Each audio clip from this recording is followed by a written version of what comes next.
Du coup, maintenant, ce qu'on va faire, on va essayer de transformer cette application pour qu'elle nous permette de faire quoi? De créer des tokens, les minter et après les envoyer à une wallet bien déterminée. Donc, je vais utiliser Edit with Copilot pour cette partie-là. C'est un peu risqué de lui donner l'accès à modifier tout.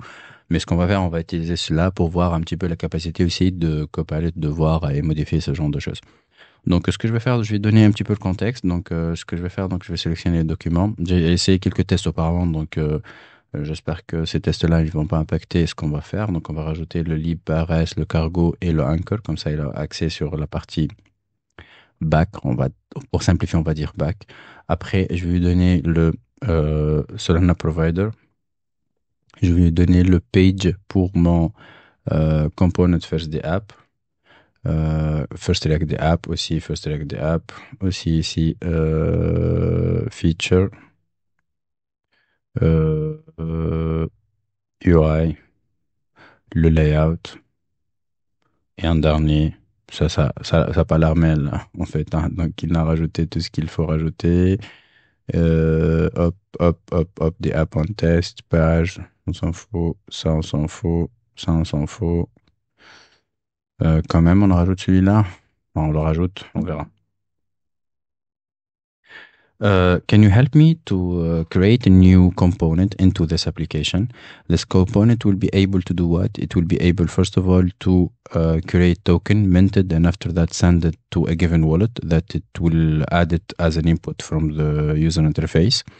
And for sure, yeah, you need also to update my program that will include this transaction into the Anchor project. I don't know how you can start or how you can do, but for me, what you need to do is that you update the Anchor program and to add the token transfer logic. After that, you update what is necessary into Anchor to ML or whatever you need to update into the Cargo to ML. After that, create me a new component, have the data access layer and use the whatever access you already have. And this new component will have a user interface that will help me to transfer tokens and especially transfer a token for a given wallet through its public key. Thank you.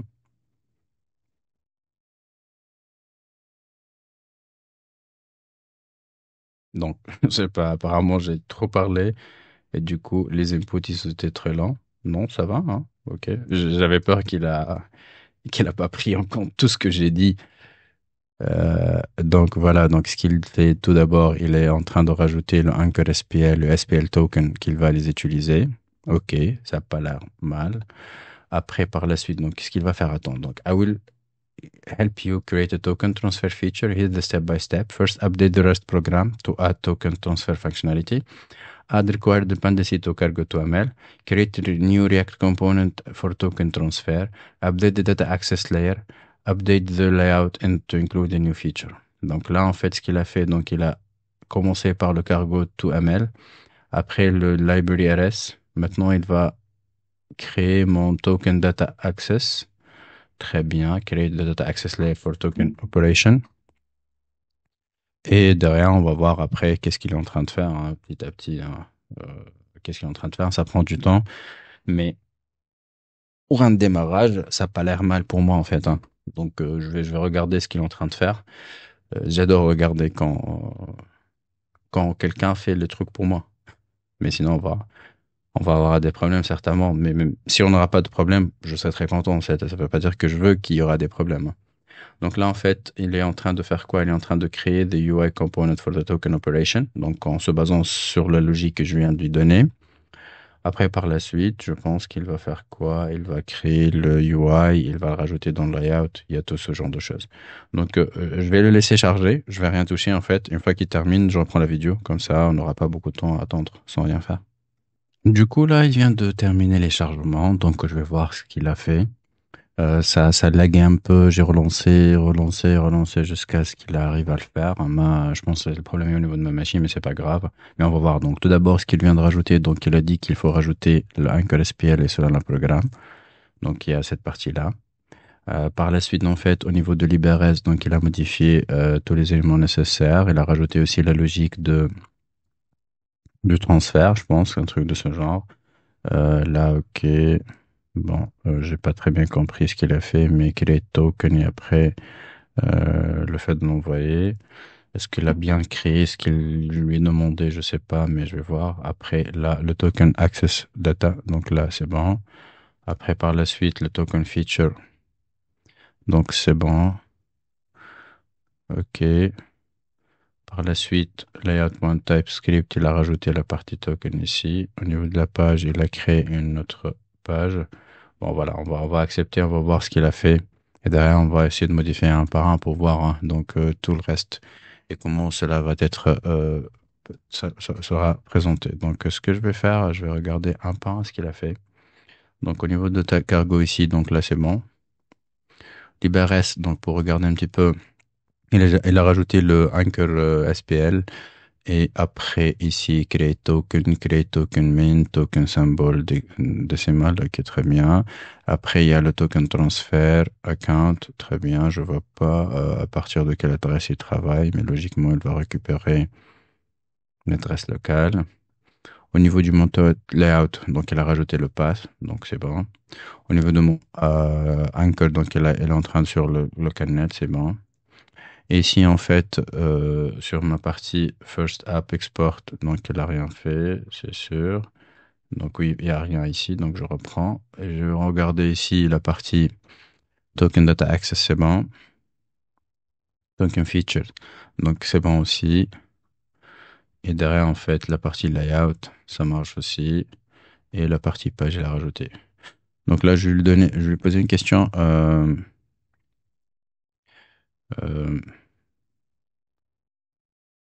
ici, hop, et ça. Why you didn't add a token UI also? J'ai même pas regardé le code. Je lui juste posé les questions pourquoi il n'a pas fait ça. Et on va voir. Donc, let me help you to create the token UI component that was missing from the previous solution. Here is the token UI implementation. Donc voilà. Donc j'imagine lui, il devra vraiment me donner ça. Hein. C'est pas à moi de le faire. Bref. Là, on va voir du coup, c'est quoi? En fait, tout à l'heure, il était planté sur cette partie-là. J'ai arrêté, j'ai supprimé tout ce qu'il a créé et j'ai relancé. Et c'est à cause de ça, je pense que pour lui, c'était un petit peu difficile de le faire. Mais voilà, je vois qu'il est en train de modifier sur plusieurs parties. Donc, il y a le page et il y a le token. Au niveau de la page, il va appeler directement le token feature. Et là, ici, ce qu'il a fait aussi, c'est pareil. Donc, ça va, on va bon, allow users. Donc là, en fait, ce qu'il a fait, the component will allow users to create a new token by providing a name, symbol, and a DSML. Also, users transfer tokens by providing the mint address, recipient address, and amount, handle loading state and errors, require wallet connection before showing the UI, use the token operation from the data access layer was created earlier. Euh, la partie que j'ai pas. What is the mint address exactly? I'm into the local net, so what should I give him as an address for the mint? Donc là, en fait, je vais vérifier ce qu'il faut rajouter, ce qu'il faut que je lui donne en tant que adresse pour la partie mint. For the local development environment local net, you need to create a new mint address first. Let me show you how to modify the token data access layer to handle mint. Ok, bon, on va voir. Il a pas l'air mal, hein, ce qu'il l'a proposé, mais le verdict sera au niveau du test. Si ça marche dès le premier coup, ah, ça sera top. Même si ça marche pas, c'est pas grave aussi, hein, parce que pour moi, on peut vraiment accepter ces éléments et après construire sur ces éléments-là derrière. C'est vraiment un très très gain de temps en fait. Hein. Là, ça fait à peu près des minutes, on a généré tous ces éléments. Certes, on n'a pas généré de trucs fous. Mais pour moi, c'est top. Là, le verdict, ce qu'on va faire, on va commencer avec notre anchor build. Hop. Mais tout d'abord, je pense qu'on doit avoir un npm install, non? Donc, on va faire un npm install parce que on a rajouté d'autres dependencies. Donc, on va voir s'il y a des dependencies qu'il faut les installer, il faut les installer. Et après, on va faire le build, le deploy. Et par la suite, on va tester notre logique pour voir est-ce que ça marche ou pas. Toutes ces méthodes, il les connaît pas pour l'instant parce qu'ils sont pas encore disponibles vu que j'ai pas encore fait mon build.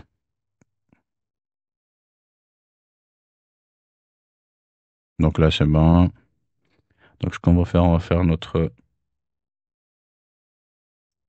build. Bon, je sais pas est-ce qu'on doit faire le sync, mais on l'a fait une fois, donc ça va, pas la peine. Donc on va faire le build maintenant.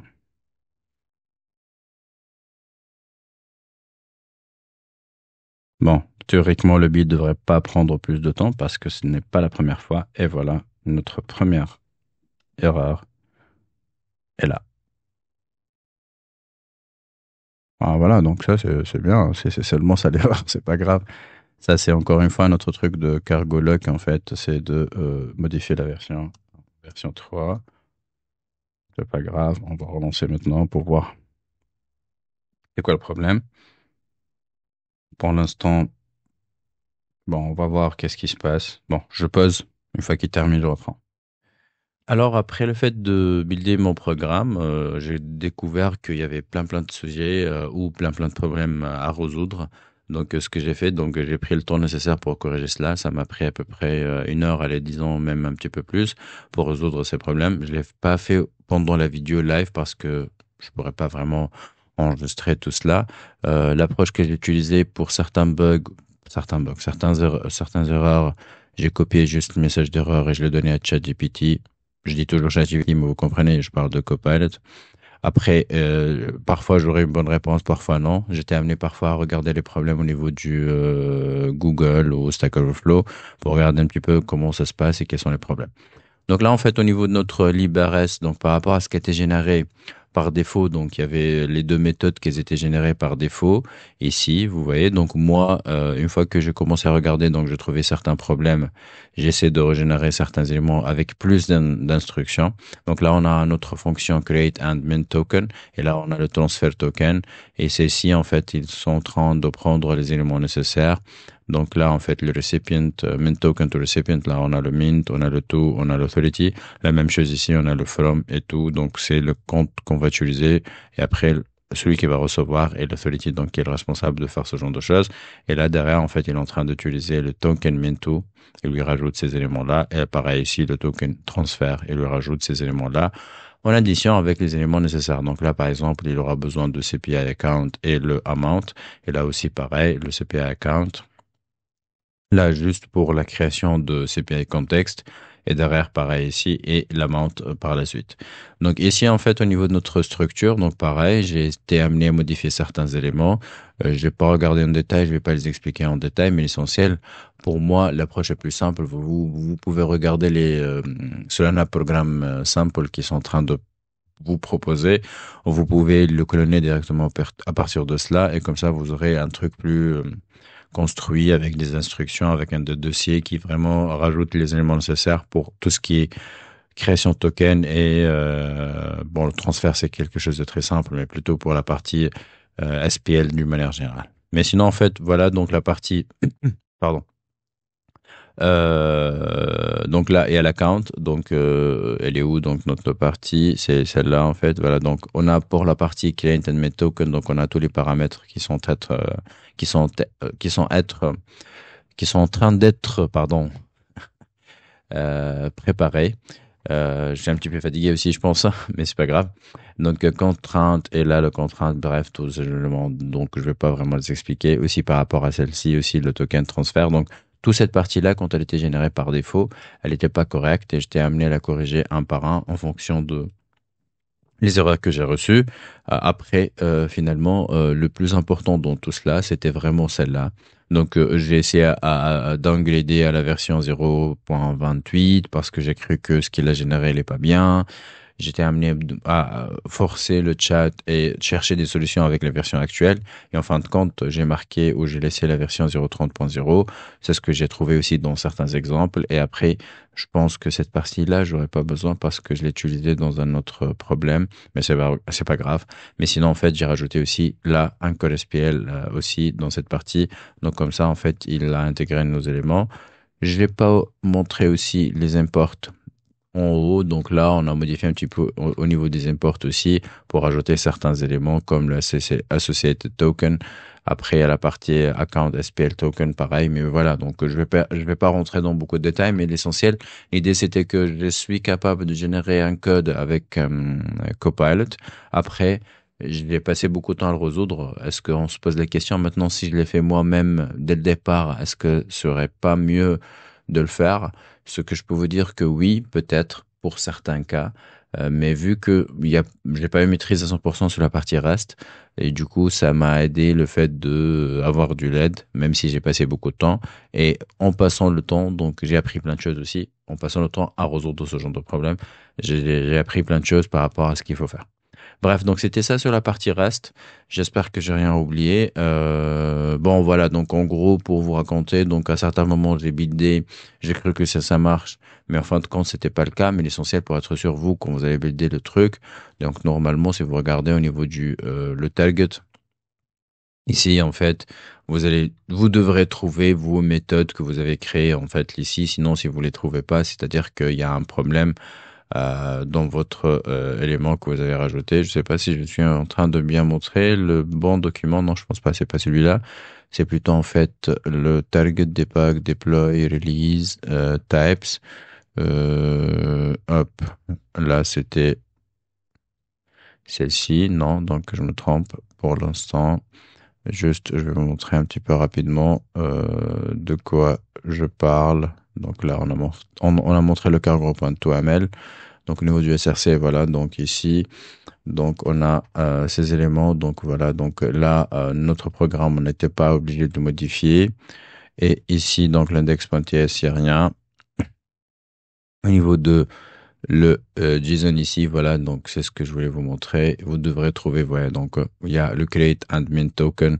Il y a aussi le transfer token, je devrais le trouver ici. Normalement, c'est où? Je sais pas si je l'ai loupé, mais bref, donc create with anchor, c'est pas grave. Token programme, non, c'est pas ça. La increment, initialize, donc tout cela, ce sont les fonctions qu'on a dans notre élément. Donc voilà, c'est le transfert aussi. Donc pour avoir les différents éléments, vous voyez, donc il y a le transfert et l'account, il y a l'authority, il y a le from, il y a le to, il y a le token programme, il y a le cc token programme. Donc tous ces éléments, ils seront utilisés après dans notre euh, pardon, dans notre front. Donc voilà en gros. Donc sinon, si on va passer à la partie front, donc sur la partie front, il y en aura quoi? On aura trois fichiers pour notre token component. Je vais les regarder rapidement avec vous, mais le plus important, ce que vous devrez regarder, bon, c'est pas le plus important, mais il y a aussi la partie ici, vous voyez, donc le layout, le page, comment on a rajouté ça au niveau des routes et tout. Je pense qu'on a vu ensemble cela au moment de la création. Mais sinon, en fait, là, si vous voyez, donc on aura tout simplement notre token data access. Donc pour celle-ci, pour ceux qui maîtrisent un petit peu plus le TypeScript et JS, ça vous parle un petit peu.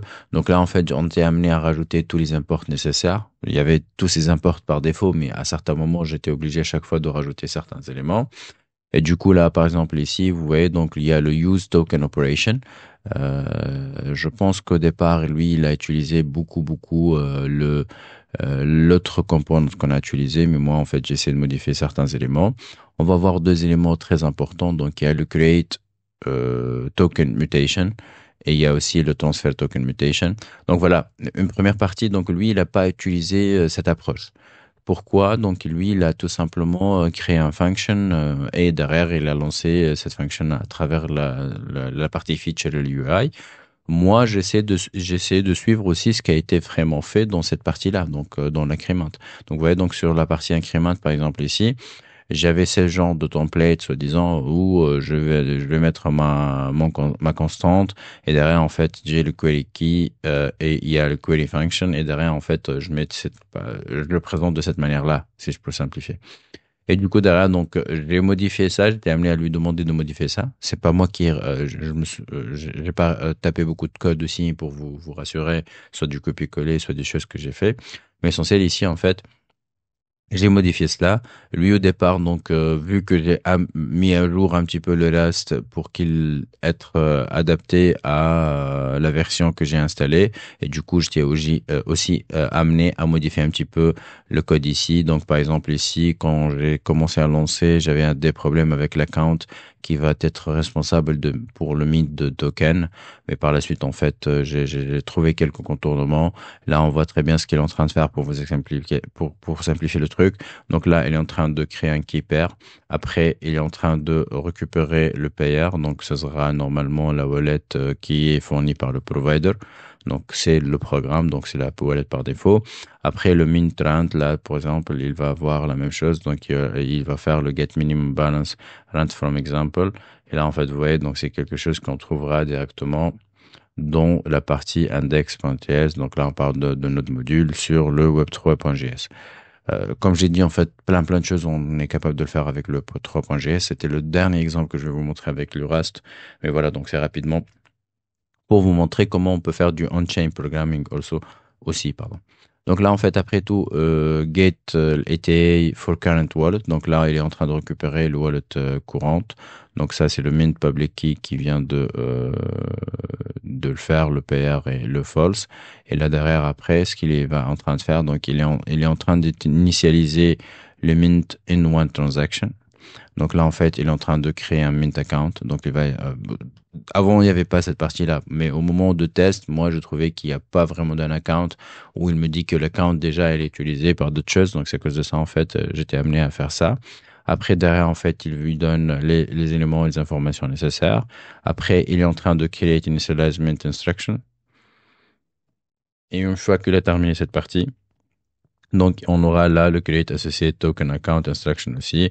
Donc, tous ces éléments-là, en fait, il est en train de les donner à le create min account. Et en plus, il y a la partie ici create initialize mint instruction et create associated token account instructions. Donc, tous ces trois éléments, donc, il est en train de les mis en place pour vraiment créer le mint account. Une fois qu'il termine cette partie-là, donc il va ici, donc pour faire le send and confirm. Donc là, il est en train de renvoyer les setup TX. Donc c'est setup TX que celle que je viens de vous montrer ici. Vous voyez, donc dans la création de l'initialisation, pardon, de le mint and one transaction. Donc il va créer une seule transaction. Et derrière, par la suite, donc il a envoyé cette transaction. Et après, une fois qu'il a envoyé cette transaction, ce qu'il va faire, donc il va faire le create and mint token et vous allez voir tout ce qu'il a besoin ici. Et il va le récupérer par la suite. Donc par exemple, comme l'authority, donc c'est le payeur, on est en train de le récupérer à partir de juste là, je vais juste vous montrer le payeur et à partir de quoi. Donc à partir de le wallet public key, le token account. Donc ça, il est en train de le récupérer à partir de get associated token address à travers ces éléments-là. Donc c'est le token account qu'on a créé. Après le token programme, donc c'est le programme par défaut de l'ID. La même chose ici. Tout cela, je suis en train de les récupérer à partir de Rust. Et derrière, à la fin, donc, sysvar rent public key. Donc là, en fait, il est en train de le récupérer aussi à partir de Web3.js. Ok, par la suite, donc, une fois qu'il a terminé cela, donc, ce qu'il va faire, il va retourner la signature. Et j'avais un problème avec la signature. Il dit que elle n'est pas bien Sanedine. Donc, j'ai récupéré celle-ci pour que j'utilise après. Et derrière, en fait, on va voir en fait là le TX. Donc, c'est quoi TX? Wait from method, donc send confirmation. Et ça, c'est vraiment au moment de la création de Mint. Donc là, elle est en train de retourner cette signature. Pourquoi? Parce que j'aurai besoin de l'utiliser par la suite. Et après, la même chose. Donc, il y a la Mint address que je suis en train de montrer à l'utilisateur à la fin de la création ou le fait qu'il crée son token et il a finalisé aussi le Mint. Voilà, après, donc derrière, ce qu'on va voir, la partie pareil, transfert token, ce sera principalement la même chose. Donc tout simplement, lui, ce qu'il va faire, tout d'abord, il va récupérer l'associated token address. Donc il doit récupérer l'adresse qu'on vient de créer, entre guillemets. Après, tout ATA, donc lui, il va récupérer le get associated token address aussi, mais à travers donc là vous voyez donc on a le mint payer, là on a le mint recipient public key, donc là il va récupérer les tout, il y a le from et après par la suite ce qu'il va faire if recipient account, donc ça va, donc il va créer le token account instruction comme on a fait tout à l'heure et après là ce qu'il va faire il va rajouter bon bref c'est pas grave de comprendre toute cette partie là mais l'essentiel pour performer ou pour effectuer le transfert, il suffit tout simplement de lui rajouter tous ces éléments qu'on vient de préparer. Donc vraiment, mes tests, c'était vraiment pour vraiment, j'ai dit vraiment trois fois, mais bref, tout ATA, from ATA, payer, donc tous ces éléments, j'étais à chaque fois en train de tester certains éléments pour avoir une cohérence entre l'authority, le programme qui se lance et aussi la wallet qu'on va utiliser, tout ce genre de choses. Après, à la fin, en fait, on va faire quoi? On va donc retourner le create token mutation et le transfer token mutation pour être utilisé où? Pour être utilisé dans notre token feature. Et vous allez voir par la suite ici, du coup, comment il est en train de le faire. Donc là, on clique create token, il est en train de récupérer le mint amount. Pareil ici, token mutation is pending s'il y a besoin. Mais sinon, après aussi pour la partie transfert, pareil ici, vous allez voir, donc transfert et il est en train de faire l'appel. On en clique ici, if mint address. Donc, s'il y a une mint address et recipient amount, alors je vais procéder à faire le transfert. Donc, voilà en gros. J'ai essayé d'aller rapidement. Je ne vais pas rentrer dans beaucoup de détails. Bref, donc la partie UI, donc vous la connaissez, j'imagine. Même si c'est pas le cas, donc c'est pas grave. Vous pouvez regarder en regardant rapidement, vous allez comprendre que c'est pas très compliqué. Mais si tout simplement c'est la partie qui va présenter certains éléments. Voilà, je vois pas c'est quoi l'erreur ici, mais c'est pas grave, hein, je vais pas regarder cette partie pour l'instant. Donc, ce qu'on va faire, on va passer sur la partie test. Du coup, maintenant, on va faire un petit test simple. Je vais pas aussi expliquer plein de choses, mais l'essentiel, l'idée derrière ce programme, c'est de créer des tokens et après, on va ces tokens-là à une adresse bien déterminée. Donc, ce qu'on va faire, on va créer un supply de 5000 tokens, par exemple. On va créer 5000 tokens, pardon, et ce sont les tokens, c'est le supply de mon token par la suite. Donc là, voilà, donc on va créer. On aura deux confirmations de transactions. Une première pour la création du compte, la deuxième, creation of account, je veux dire, et la deuxième pour vraiment la génération des tokens et le fait de les minter. Après, je vais récupérer l'adresse que je viens de minter. Donc, je vais ouvrir quand même ici le Solana Explorer pour vous montrer un petit peu la transaction où on vient de créer. Donc, vous allez voir ici, donc, pour celui-là, donc voilà, donc la signature, tous les éléments nécessaires, et on voit très bien que il vient de créer cette partie-là. Donc, vous voyez, donc le token balance, donc c'est cette partie-là, adresse, hop. Donc, c'est l'adresse, c'est le token. Et là, on a la balance, donc plus 5000. Donc, c'est ce qu'on vient de créer maintenant. Par la suite ici, donc, ce qu'on va faire, on va copier cette adresse et le recipient address, on va copier notre adresse ici, notre wallet ici. Et là, en fait, on va dire qu'on va lui envoyer, allez, 750 et transfert token. Et pareil aussi, donc il y aura des validations parce on doit on doit payer des fees, hein. Donc, et là, en fait, on va faire la même chose. On va regarder cette transaction pour voir un petit peu qu'est-ce que cela va donner. Donc, on va voir ici, du coup, donc la signature, elle est bonne. Là, vous allez voir que normalement, il y a la balance ici. Et lui, ce qu'il a fait, donc, c'était l'envoi des tokens. Vous voyez, donc, normalement, inner instruction, c'était quoi? Donc, token programme transfert. Donc, le token, celui-là, le amount, c'est 750. L'authority, c'est celui-là. Destination, c'est celui-là. Et la source, c'est celui-là. Donc, la destination, on va cliquer sur celle-ci. Et là, vous allez voir, donc, maintenant, hop, tous les éléments nécessaires. Et au niveau du token, donc, no Holden Tokens. Très bien. Et si là, je vais regarder un petit peu ma wallet actuelle. Donc, je vais regarder ça au niveau du l'account. Je vais voir un petit peu, en fait, qu'est-ce que j'ai. Donc, je vais cliquer sur ça. Et théoriquement, normalement, je devrais le trouver dans la liste des tokens, même si c'est pas le cas, c'est pas grave, hein. Donc là, vous voyez, donc j'ai essayé de faire d'autres transactions auparavant. Mais sinon, en fait, notre balance en sol, allocated data size, il y en a tous ces éléments. Après, pour la partie token, il faut qu'on nous trouve quelque chose avec 750 ou 5000. Mais voilà, donc il y avait celle-ci. Donc, token transaction history is not available for account with over of 25 token account. Donc, ouais, donc peut-être parce que c'est lié aussi à mon account, hein, mais je sais pas, mais l'essentiel, hop. Je regarde ici, je vais voir. Donc, on a cette partie-là. Donc, c'est la non-token.